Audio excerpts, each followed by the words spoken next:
never been a Baptist. But in 1958, I joined 28th Street Christian Church. Shortly thereafter, we merged with Avalon. And in 1983, I too made the decision to come with Pastor Tunstall and to organize the newly organized Abundant Life Christian Church. Thus began these 29 years that I have spent in Abundant Life Christian Church. As Pastor stated, I had the privilege and the honor of being the first minister of finance of Abundant Life Christian Church for 4 years. A position that I really cherished. And in that particular time in the life of the church, our church note was $8,000 per month. We were blessed, and we never missed a note. Amen. There was a special committee, though, of 4 men that I asked to join me outside the finance committee, and they were Rossi Jacobs, Claudia Williams, George Jacobs, and Delbert Williams. These 4 men had my back. Anytime Abundant Life was short of that $8,000, they provided it. And I'm happy that George is here today, and George still has my back. And I appreciate that.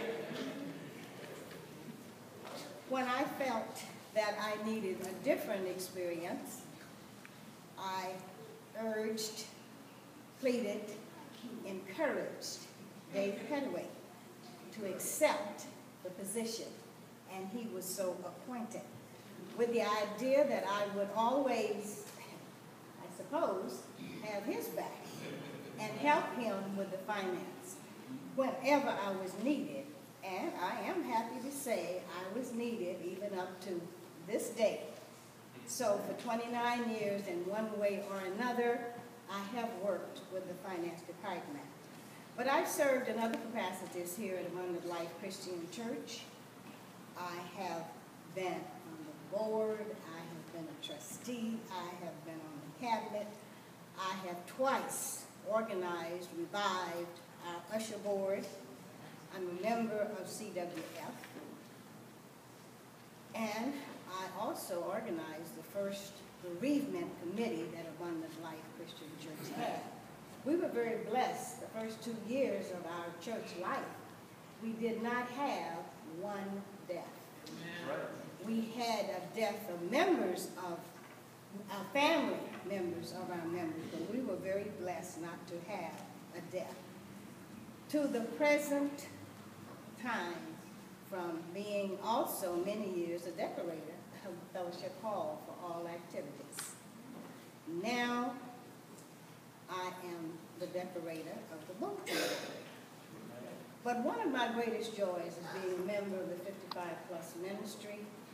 And in that ministry, I've been blessed to organize the Grandparents' Day celebration for 19 years. And that, I feel, is one of my largest contributions to Abundant Life Christian Church.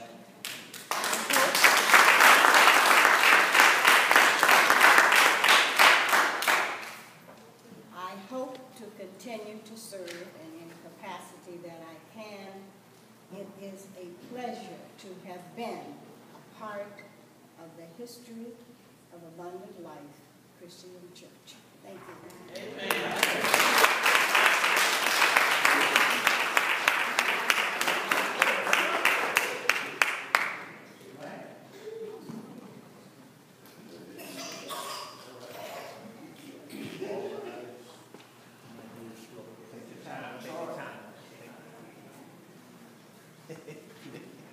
Good morning, congregation, and Pastor Tunstall, Dr. Lisa, and spiritual officers of the church and congregation. My perspective this morning is going to come from a little different era of our ministry. Reflections of 29 years at Abundant Life Christian Church. As an item, some psychologists and sociologists have studied gerontology and has classified our seniors in 3 or 4 groups. They've classified seniors as old, and aged. As we go through those classifications, I am going to give you the perspective of the old. My family and I decided to make our abundant life our choice many years ago by observing the relentless and the attitude of the walk of faith by Dr. Tunstall and his wife, Dr. Lisa. And in that walk, the inherent qualities of the ministry began with the development of faith, commitment, dedication, and purpose. The commitment and dedication in the members were time, talent, and treasures. The time of being the membership to be available. Talent, the natural and the spiritual gifts of the members who were joining the ministry. Treasures, the form of tithing and offering, bringing gold, silver, diamonds, car pink slips, and other possessions into the ministry to make it financially viable. As a congregation of faith and works, we walk by faith and not by sight. The first ministry that as I recall, was the ministry of the spiritual officers and the support ministry for Bible study and the corporate service and finding a location. Second ministry was a telephone and contact ministry that informed hundreds of people where to meet the following week when we had in doubt as to where we were going to meet. Third ministry was a music ministry that transported musical instruments and sound equipment to these temporary locations and set them up, brought them down, set them up, brought them down week after week. Before permanency, we were able to have Bible study and services in homes, garages, backyards, parks, hat shops, school auditoriums, a demon-possessed theater, and friendly churches where we worship and baptize. At times, our prayers would become so intense that the Holy Spirit broke the steel chains that held the exit doors that confined us in this imperial pit. In corporate prayers, the evidence of the Holy Spirit came forth by the speaking of tongues and the spoken prophecy, along with the healing and the evidence of the Holy Spirit by slaying many in the congregation and knocking musicians off of their stools and off of their drums, and a bass player dropped his bass. And I asked Warren, why'd you do that? He said it had to be the Holy Spirit because nobody can get me to drop my axe. Faith, dedication, and commitment. Before and after medical appointments, members came before the congregation for spiritual healing. During the gifts of prophecy and tongues may come forth. Spiritual gifts were registered and displayed at regular services. In seeking a church home, during the 11th hour one night at Rossi Jacobs and Ion Jacobs' home, we prayed for an additional $25,000 to complete the escrow on this facility or lose our non-refundable escrow deposit. It came as a phone call on the 11th hour from Brother Deacon Claudia Williams. Faith, dedication, and commitment. After each service, the officers came together and divided the expenses needed to keep the financial stability of this ministry. Some paid mortgage notes. Some put money into the church bank account.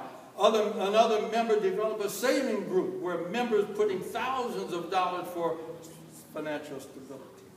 Spiritual officers visited homes and shelters, bringing in hundreds of spiritual revival, returning lost souls to stability, filling these pews every Sunday to its capacity. What evidence today in our inherent legacy of this faith, dedication, and commitment in our time, our talent, our spiritual gifts, our treasures? What will be our future? Will Sunday TV, church, and football replace attendance? Will Facebook, tweets, texting replace personal contact? Will iPod, iBooks, iPhones replace the bound Bible? Will YouTube and websites rob us of assembling ourselves together as some do? These are the reflections of an old man.